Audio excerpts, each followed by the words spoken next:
student, welcome to my class Neha Misra, KBS Gurukul.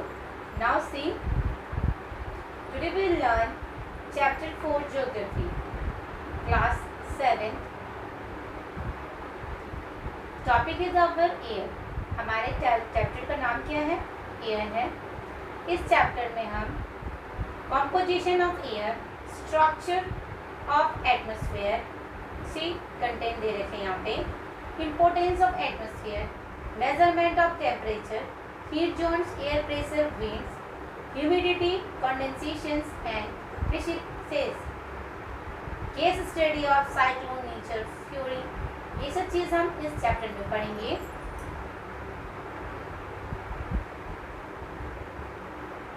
On the given diagram of the different layer of atmosphere, mark the layer on it.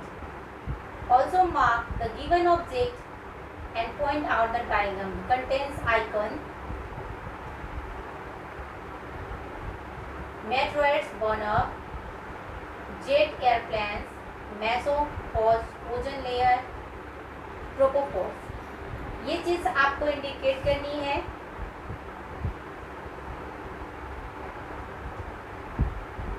ये map activity है. हो सकता है ये आपकी ऐसी activity आपको प्रोजेक्ट भी दी जाए. Okay, now let's start the chapter. The envelope of air which surrounds the earth is called atmosphere.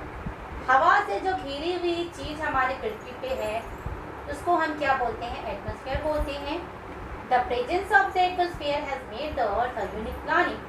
ये एटमॉस्फेयर यानी कि हवा के वजह से एटमॉस्फेयर बनता है और एटमॉस्फेयर के वजह से ही हमारे अर्थ को यूनिक प्लैनेट कहा गया है. It has life giving gases like oxygen for human beings and animals and carbon dioxide for plants. Therefore it provide us a air for breathing. ये हमें क्या क्या प्रोवाइड करती है लाइफ गैस में? देखिए, ऑक्सीजन हमें, हम सबको पता है ये हमें ऑक्सीजन देती है. और प्लांट किसके लिए? हमारे लिए और जानवरों के लिए. और कार्बन डाइऑक्साइड देती है प्लांट के लिए. Therefore it provide us air for breathing. इसीलिए ये हमारे जो सांस लेते हैं, जो ब्रीथ करते हैं, उसके लिए एयर प्रोवाइड करते हैं. Although air does not absorb much of the incoming solar radiations, that is insolations, a layer of its constituents like water vapor, dust particles and form oxygen, a gas called ozone layer, absorb most of the harmful ultraviolet rays of the sun and protect all living things. ये ozone layer जो है वो हमारे ultraviolet जो सूरज की किरणें आती है डायरेक्ट हमारे पृथ्वी पे, उससे हमें प्रोटेक्ट करती है. Composition of the air. The most abundant gas found in the air around us in nitrogen amounting 78%.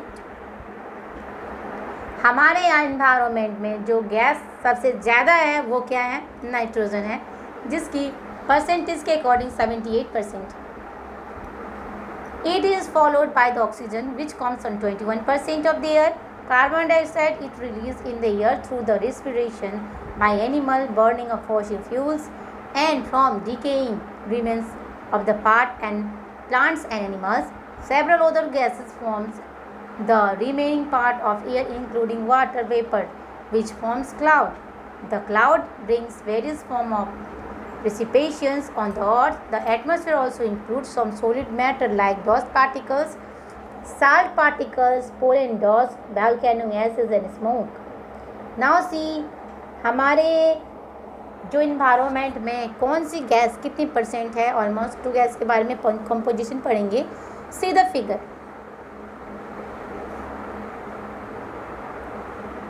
ये जो फिगर है कंपोजिशन ऑफ एयर का, इसमें नाइट्रोजन, जो नाइट्रोजन है 78%, यानी कि यहाँ से लेके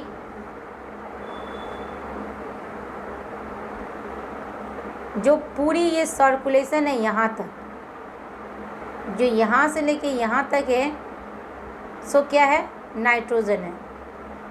उसके बाद 1% क्या है? अदर गैसेस और 21%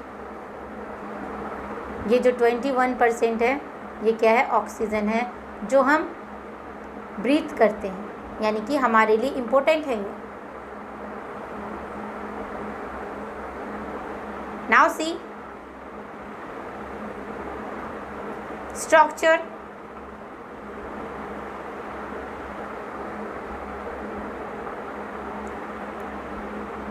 स्ट्रक्चर जो है, स्ट्रक्चर ऑफ एटमॉस्फेयर, हमारे एटमॉस्फेयर का स्ट्रक्चर कैसा है। स्ट्रक्चर मतलब हम समझते हैं the gas surrounding the earth are held by its gravity, a force which attracts them to the earth. The atmosphere is divided into the layers according to the temperature of gases. These are divided into 5 layers starting from the earth's surface.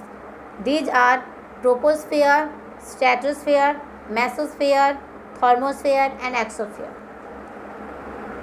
ठीक है, इस structure में हम क्या पढ़ते हैं, उसकी division कैसे, ये स्ट्रक्चर वाइज कहाँ से क्या है, कौन सा एटमॉस्फेयर कहाँ से है, वो चीज़ हम इसमें देखेंगे। पहला टॉपिक हमारा रहेगा ट्रोपोस्फेयर। ट्रोपोस्फेयर में हम क्या पढ़ते हैं, दिस लेयर, ये है troposphere, this layer of atmosphere is closest to the earth surface, सबसे क्लोजेस्ट लेयर है अर्थ सरफेस का ये troposphere. It extends to the height of 8 kilometers above the poles and 18 kilometers above the equator. It extends over the equator is more because intention of heat of the equator expands the air. At the poles of the air is cool, dense and heavy. The troposphere is therefore more compressed above the poles. Temperature decreases with the altitude at the rate of 1 degree for 165 meters of the ascent within the troposphere. We call it normal lapse rate of the temperature. The upper limit of the troposphere is called tropopause. Water vapor and dust particles are present in this layer, so all weather phenomenon take place here. सारी चीज़ इसमें मौजूद होती है ऊपर वाली परत में, जिसको लैप्स रेट बोला जाता है। We call in the normal lapse. इसके अकॉर्डिंग आपको ऊपर वाले स्ट्रक्चर भी फील कर सकते हो आप। Thank you for listening.